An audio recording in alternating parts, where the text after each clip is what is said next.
Hi everybody, James with Brain Candy Productions, and really special thanks to people like Geekdom 101, Detective Q, formerly Quaaman. Do you still go by Quaaman? Blackenedfist, Laughingstock Media, and other Dragon Ball YouTubers that are out there.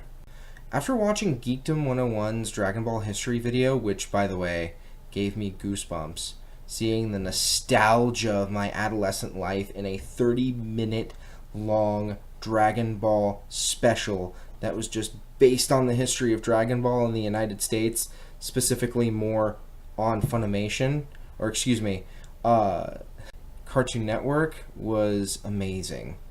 And I hold him in very high regard. So that gave me the push I needed to put this film out there.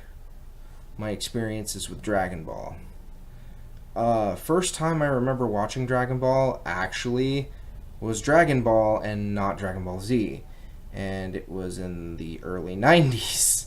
And I saw Z After Ball. So there's this kind of weird, okay, so doesn't make a whole lot of sense. People remember Dragon Ball Z being dubbed first, but I was one of the lucky people that lived in Las Vegas, so syndication was awesome. And I got to see Dragon Ball on one of the local channels. As a matter of fact, after watching Dragon Ball, not knowing there was a Dragon Ball Z, I actually saw a commercial for Bandai selling Dragon Ball toys that confused the crap out of me because there was a character. All the characters I understood, and I understood who they were, except for one, and that was Fast-Kicking Krillin. Who's Krillin? What is this character? I don't understand. I'd only seen the original 13 episodes of Dragon Ball, so I was, lost. I had the dub with one of my favorite lines in the whole series in our syndication on a local channel. Well, would you look at that? A fish full of dollars. Literally my favorite line because my grandmother and grandfather were big, Clint Eastwood fans, so I got that reference, even as a kid. Yeah. After those first 13 episodes, had no clue, didn't understand why there was no more Dragon Ball. Where's Dragon Ball? I must have the Dragon Balls. You see, kids, the internet wasn't what it was at this time. We didn't have Google yet. We had Yahoo. No joke. I didn't have Cox Internet. No, I had CompuServe. CompuServe. I'm dating myself. Do you know what CompuServe is? CompuServe? Yeah, not AOL. No. CompuServe. Anyhoozle. It felt like a couple of years in between Dragon Ball and Dragon Ball Z, at least for me, and I was young at the time, so it may not even have been a couple of years. I can't really remember. But I remember the first time I did watch Dragon Ball Z because it wasn't on TV yet.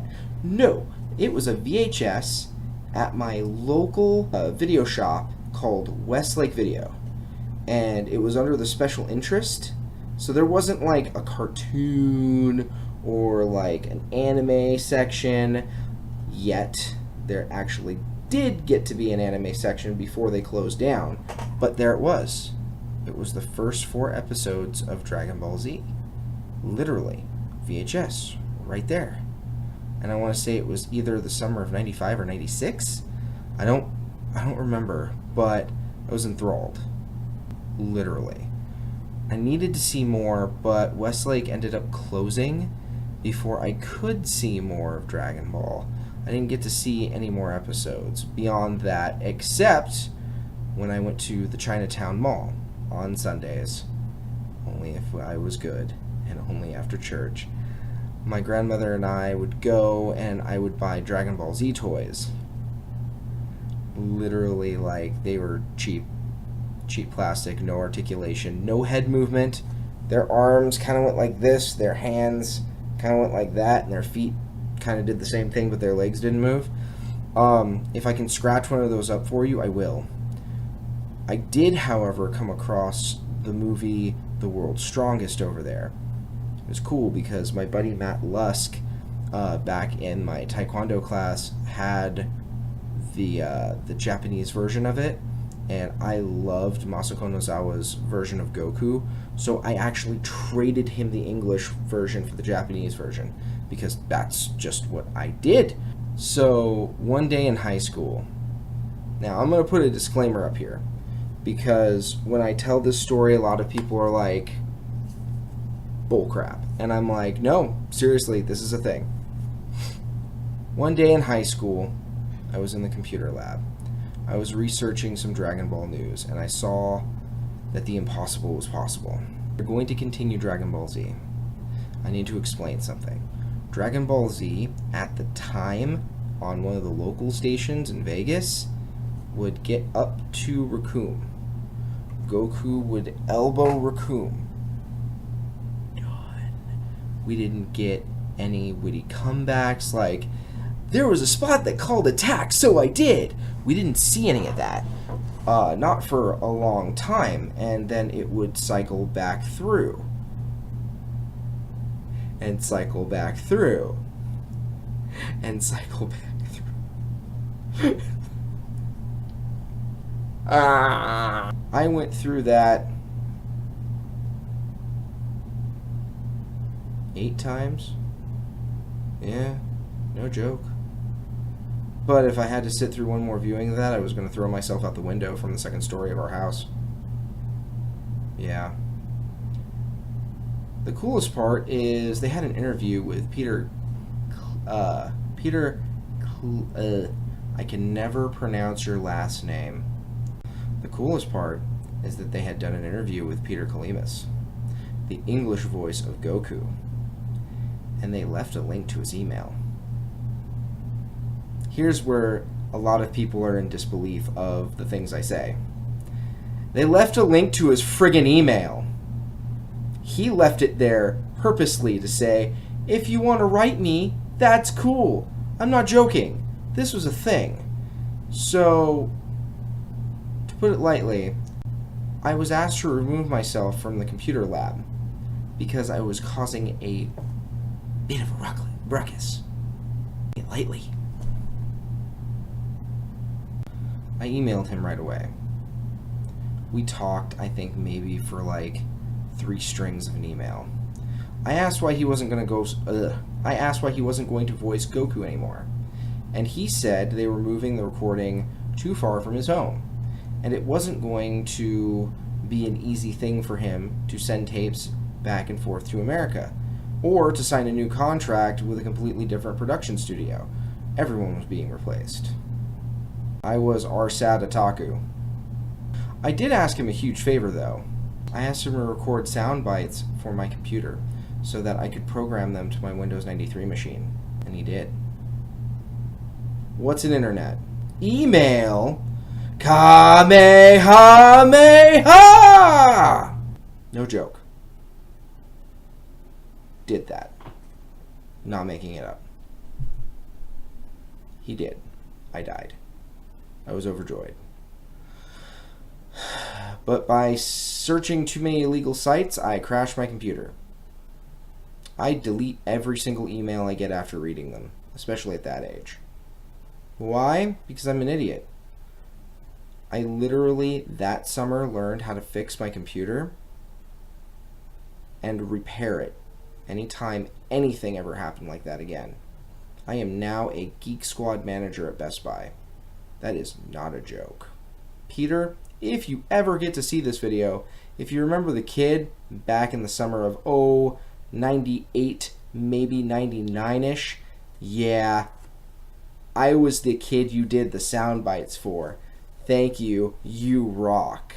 Trust me, I know it seems all way too fiction, but it's real. So, moving on from that, from other things that have come to pass, I did get a legitimate Japanese copy of Dragon Ball GT Final Bout, which was really awesome. It was unfortunate. This is how I wrecked my Castlevania disc. We had a thing called a Goldfinger. I don't know why they called it a Goldfinger, because the damn device was blue. You had to stick it in the back of your PlayStation. You put an American disc into the PlayStation, let it run. The disc stops spinning. By the way, you have to have the tray up, but the button pressed down on the tray. You then release the button with your finger, remove the American disc, put in the international disc, close the tray, restart the system. It was supposedly unhealthy for the disc and the system when you do that. Nobody told me. So, playing Dragon Ball GT Final Bout, actually just called Dragon Ball Final Bout in Japanese. In the English, it's called Dragon Ball GT Final Bout. I got to learn all of the special moves in Japanese for the first time, so I didn't know what a Genki Dama was until I did it. Spirit Bomb. And also Makakosa Po. Special Beam Cannon. By the time we were in college, we had consumed all of Dragon Ball, Dragon Ball Z, and most of Dragon Ball GT. What I need to explain, however, is being in college was the year 2002, and it wasn't on Toonami as far as Dragon Ball GT. No, I got to watch that all in shoddy fan sub quality on the internet. Think about that for a second. CompuServe. So I was kind of Dragon Balled out. You know what though? That's okay, because they re-released the dub in America for the first season and a half of Dragon Ball Z. Yeah, I didn't get very Dragon Balled out then, so I rewatched it in English, and I was excited I didn't have to read it anymore, especially by fan subs. Some years passed, and I literally skipped Kai. It just wasn't my thing. But a movie event. The movie event. 20 years in the making. Holy crap cakes. Battle of Gods. Okay, Jimmy is now batshit happy monkey again. That and Resurrection F made my damn day. FYI, Fukatsu no F got my wife to watch Dragon Ball. We binge watched up to Piccolo Daimao in less than a month. Now with Super underway and, well, fond memories every time I sit down to watch it, it's still my favorite anime. It will always be my favorite anime. And I want to review it, I want to debate it, and I want to discuss it. I have to say this though. There are literally so many better Dragon Ball YouTubers out there than I can ever aspire to become. I am a drop in the bucket compared to anything and everything that they've got going on. But I have literally so much passion for it. And I've been watching it since it leaked into North America. How can I not? I've got to. So, I'm going to start reviewing the episodes, starting with the hour-long special. I'm not ready for this. My style of reviewing things is also very banal compared to a lot of people. But I want to do it. I have to do it, and I want to bring something to the table for it because it's my favorite show. I'm going to catch you guys later in the next exciting episode of what Brain Candy has going on next. I can't put all of their subscription buttons in the window with me here, but I will tell you this. If you can, subscribe to those Dragon Ball YouTubers. They have a lot of good things to say. I'm going to leave links to their channels below because they deserve it. Geekdom 101, I know you're probably not going to watch this video, but I want to thank you so much for inspiring me to talk about my nostalgic feelings for Dragon Ball, and I'm hoping that I can review Dragon Ball anywhere half as good as you. I'll see you in the next exciting episode of whatever Brain Candy has going on next.